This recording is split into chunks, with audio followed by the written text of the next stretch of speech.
Qui a accouché le peuple juif, c'est l'Afrique. Qui a accouché le peuple juif, c'est l'Afrique. Toute l'Afrique, du sud au nord, était de couleur noire.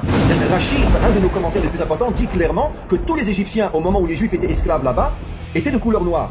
Très peu comprennent cette histoire absolument incroyable que finalement, c'est d'une certaine manière la race noire qui a engendré le peuple juif. C'est quelque chose de fou. Il y a 3000 ans, qu'est-ce qu'a fait Sancheriv? Il a voulu détruire les grandes puissances. Et l'une des grandes puissances était l'Égypte. L'Égypte était habitée uniquement par des personnes de couleur noire. Encore une fois, quand Jacob est descendu avec sa famille en Égypte, et quand le peuple juif est né à partir de l'Égypte, c'était tous des noirs là-bas. Nos commentaires disent que le peuple juif est né à partir d'une matrice qui était l'Afrique.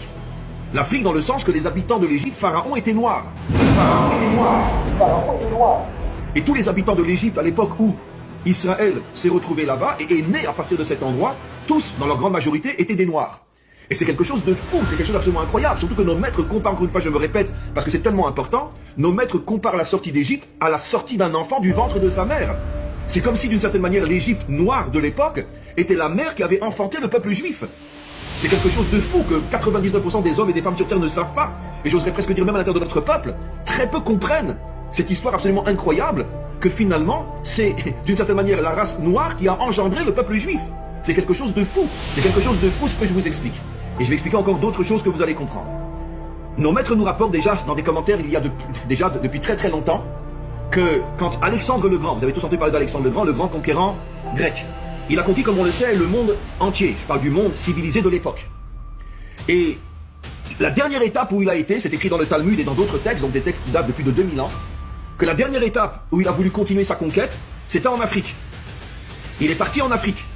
Et en Afrique, il est tombé sur une armée de femmes noires. Et ces femmes noires ont vaincu Alexandre le Grand et l'ont chassé. Ça veut dire que c'est quelque chose de fou. Alexandre le Grand, le plus grand conquérant de l'histoire pratiquement humaine, s'en va en Afrique, il tombe sur une armée de femmes et il est repoussé par cette armée de femmes. Qu'est-ce qu'on comprend? Quel est le message?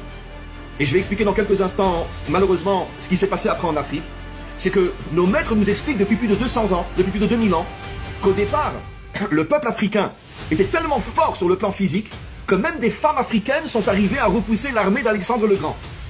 La seule armée qui a vaincu Alexandre. Ça ne s'était jamais passé nulle part ailleurs. Partout où Alexandre allait, il gagnait.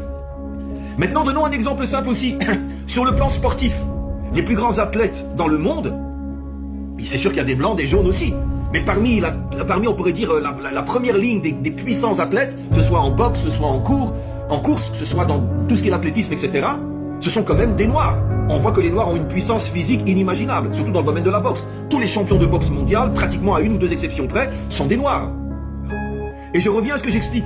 Comment les Africains qui au départ étaient tellement forts au point qu'une armée de femmes a repoussé Alexandre le Grand. Comment les Juifs à l'époque du roi David qui étaient tellement forts. Comment on est devenus des esclaves. Comment on est devenus des exilés. Comment on est devenus des gens qui ont été poursuivis pendant des millénaires et qui ont été massacrés. Juifs et Africains. Parce qu'ils ont infiltré à l'intérieur de nous des forces venimeuses, comme le venin du serpent, qui font tout pour nous affaiblir de l'intérieur.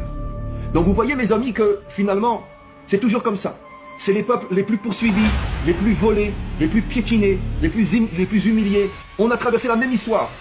Et tout ça, vous savez pourquoi? Parce que finalement, nous cachons en nous la lumière de Dieu. Et c'est justement parce que nous cachons en nous la lumière de Dieu que les nations ont tout fait pour nous humilier, pour nous piétiner, pour nous détruire. Mais finalement, au moment de la délivrance finale, cette lumière va se dévoiler, va se réveiller. Et c'est Israël et les Africains qui seront au-dessus de toutes les nations. Et vous verrez que cette chose-là se réalisera avec l'aide du Maître du monde. Et donc on comprend maintenant aussi pourquoi la tribu de Dan, qui était à l'origine de la construction de la maison de Dieu, donc le dévoilement de Dieu dans ce monde, a choisi d'aller s'enfuir en Afrique. Et jusqu'à aujourd'hui, des centaines de milliers d'Africains sont d'origine de la tribu des Danites. Pourquoi? Tout ça pour planter les graines de la délivrance finale, justement, dans les peuples africains. Clémence a révélé quelque chose d'absolument incroyable, auquel moi-même, je n'ai jamais pensé à ça. Elle nous a fait remarquer qu'effectivement, Dan, qui s'est réfugié en Afrique et qui a, après, donné naissance à des centaines de milliers d'Africains qui ont une étincelle juive au départ, Dan était de la famille de Rachel. Et comme on l'a expliqué, je ne fais que paraphraser ce qu'elle a dit, c'est absolument incroyable. Et Rachel représente dans la Torah la royauté, la Malchut. Et c'est ce que j'ai expliqué dans l'un de mes premiers cours, que vous savez que chaque qualité correspond à une couleur, et nos maîtres disent depuis des millénaires que le noir est la couleur de la Malchut. C'est pour ça que j'ai expliqué que l'Afrique avait un lien énorme avec la Malchoute, c'est-à-dire le dévoilement de la royauté de Dieu dans ce monde. Et c'est quoi la Malchoute? C'est le dévoilement de la royauté de Dieu. Et comme justement la couleur noire est d'après nos maîtres depuis des millénaires la couleur qui symbolise le dévoilement de la royauté de Dieu, de là on comprend ce que j'avais dit dans mes cours, que l'Afrique a un rôle extrêmement important dans le dévoilement de Dieu comme roi de ce monde, mais vous avez maintenant rajouté quelque chose d'absolument incroyable, c'est que, effectivement, Dan est lié à Rachel. Donc Dan est d'une certaine manière le produit de Rachel, et Dan va se retrouver en Afrique, et va d'une certaine manière faire rentrer la Torah dans le peuple africain. Comme pour lui faire comprendre que d'après la Torah, la source de l'Afrique est liée à Rachel. Et je le dis avec la plus grande sincérité, soyez fiers d'être noirs, soyez fiers d'avoir la couleur que vous avez. Parce que cette couleur qui est inscrite sur votre peau témoigne du fait que vous avez été choisi par le maître du monde pour dévoiler sa royauté dans le monde, comme je l'ai expliqué, puisque le noir est la couleur de la royauté d'Hachem. Donc, arrêtez d'être meurtris ou d'être humiliés par tous ces racistes qui vous considèrent comme je ne sais quoi, comme ils considèrent les juifs d'ailleurs. Et dites-vous, c'est le contraire. C'est justement parce que je suis un roi que tu veux faire de moi un esclave. Mais un jour viendra où vous comprendrez, vous les autres peuples, quelle est notre mission, quelle est notre